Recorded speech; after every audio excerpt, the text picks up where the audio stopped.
जागेश्वर धाम। यह शिव धाम उत्तराखंड के अल्मोड़ा डिस्ट्रिक्ट में आता है।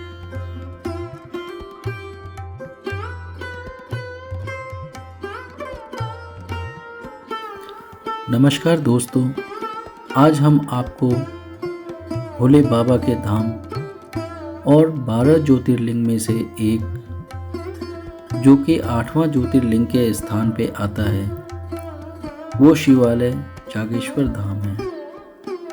आज हम आपको जागेश्वर धाम के बारे में बताते हैं और आपको ये भी बताएंगे कि यहाँ कैसे पहुँचा जा सकता है, यहाँ पहुँचने के लिए कितने खर्चे आएंगे।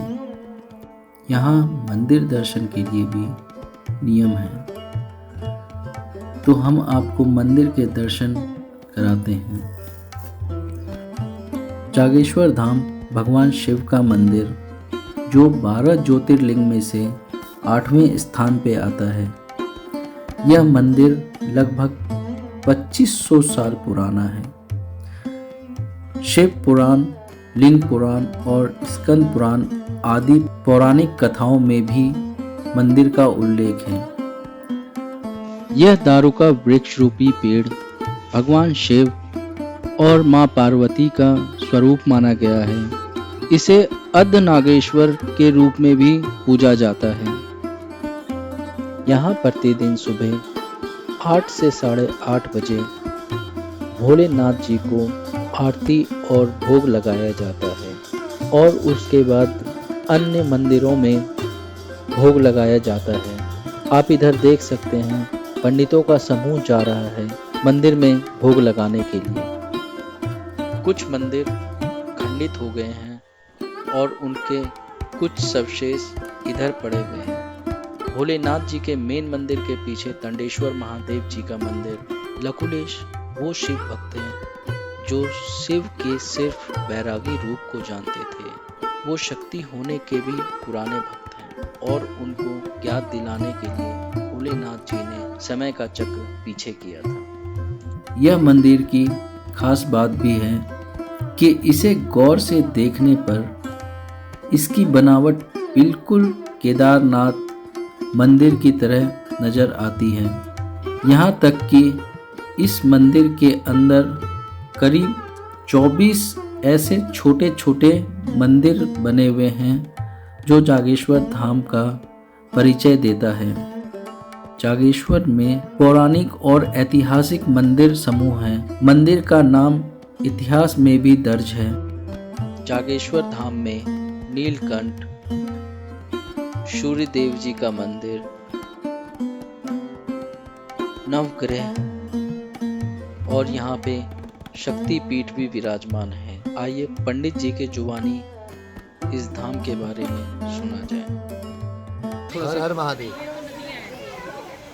जो हमारे पूरे भारतवर्ष में 12 ज्योतिर्लिंग हैं, उनमें से आपका 8वां स्थान है नागेशम दारुका वने। नागेश जी आपका नाम है। जो ये देवदार के फॉरेस्ट जो आप देख रहे हैं, इसको दारुका वने कहा जाता है, तो इसलिए आपका नाम नागेशम दारुका वने पड़ा हुआ है। आप 8वें ज्योतिर्लिंग हैं। हमारे जो भारतवर्ष में 12 ज्योतिर्लिंग हैं, उनमें से आपका 8वां स्थान है नागेशम। आपका नाम है जागेश्वर। जागृत रूप में होने के कारण आपका नाम जागेश्वर पड़ा है। जागृत धन ईश्वर जागेश्वर। बाबा यहाँ पर जागृत रूप में है और बाबा यहाँ पर अर्ध नारेश्वर रूप में विद्यमान है। एक भाग में बाबा भोलेनाथ जी हैं, छोटे भाग में माता पार्वती जी हैं। वो स्वयंभू ज्योतिर्लिंग है।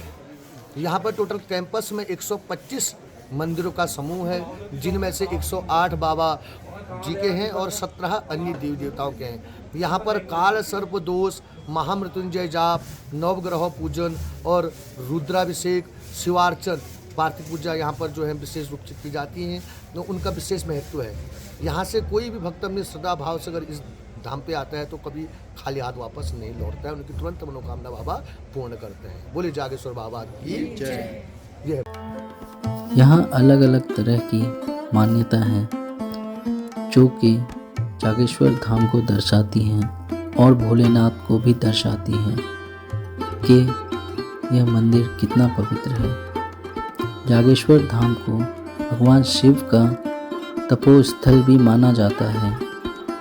ऐसा माना जाता है कि भगवान शिव ने दक्ष प्रजापति के यज्ञ में माता सती के आत्मदाह के बाद यज्ञ की भस्म लपेटकर यहाँ तपस्या की थी। कहा जाता है भगवान शिव की तपस्या के दौरान सप्त ऋषियों की पत्नियां जंगल में आई थीं और भगवान शिव के सुंदर शरीर को देख के मोहित हो गई थी। जब स्त्रियों को पता चला तो उन्होंने शिव को श्राप दिया और उसी जगह पे उन्हें शिला रूप में परिवर्तन कर दिया। कहा यह भी जाता है कि प्राचीन समय में जागेश्वर मंदिर में मांगी कोई भी मनोकामना मन्नतें उसी रूप में स्वीकार होती थीं, जिसके वजह से भारी दुरुपयोग होने लगा था। 8वीं सदी में आदि शंकराचार्य यहाँ आए और उन्होंने इस दुरुपयोग को रोकने के लिए व्यवस्था की। अब यहाँ यज्ञ एवं अनुष्ठान से मंगलकार्य मनोकामना पूरी होती है। यह भी मान्यता है भगवान श्री राम के पुत्र लव कुश ने यहाँ यज्ञ आयोजित किया था, जिसके लिए उन्होंने देवताओं को आमंत्रित किया। जागेश्वर धाम में कुल मिला के 125 मंदिर हैं, जिसमें से 108 भगवान भोलेनाथ जी को समर्पित हैं। बाकी 17 मंदिर अन्य देवी देवताओं के हैं। आखिरी में श्री बटुक भैरव मंदिर के दर्शन होते हैं और उसके बाद श्री तांडेश्वर मंदिर के भी दर्शन किए जाते हैं, जो जागेश्वर धाम से 4 किलोमीटर पीछे है। चलिए अब मैं आपको बता दूं जागेश्वर धाम कैसे पहुंचा जाए। हल्द्वानी से कुल 125 किलोमीटर की दूरी पे स्थित जागेश्वर धाम, आप यहाँ शेयर टैक्सी या अपनी गाड़ी से भी आ सकते हैं।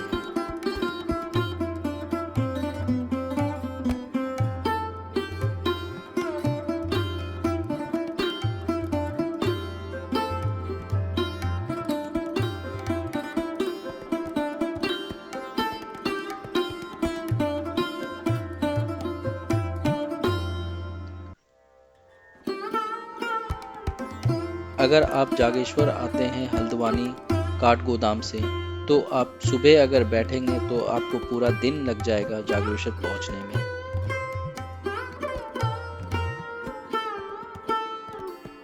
और रात में विश्राम करने के बाद आप अगले दिन सुबह सुबह भोलेनाथ जी के दर्शन कर सकते हैं जागेश्वर धाम में।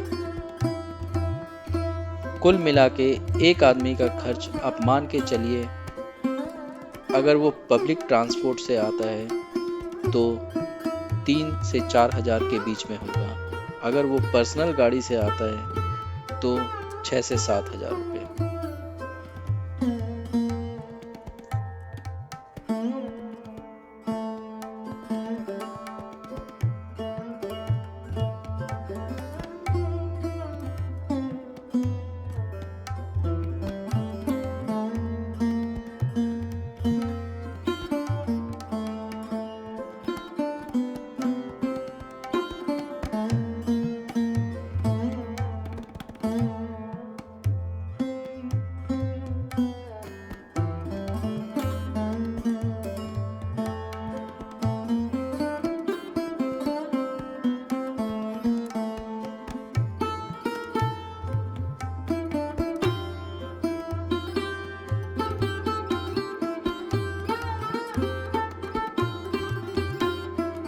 मैं आशा करता हूँ आप जागेश्वर धाम दर्शन के जरूर अभिलाषी होंगे। दोस्तों, ये वीडियो आपको कैसी लगी प्लीज़ बताइएगा कमेंट में, और अगर चैनल को सब्सक्राइब नहीं किया है तो सब्सक्राइब कर लीजिए और आगे की वीडियो जानने के लिए।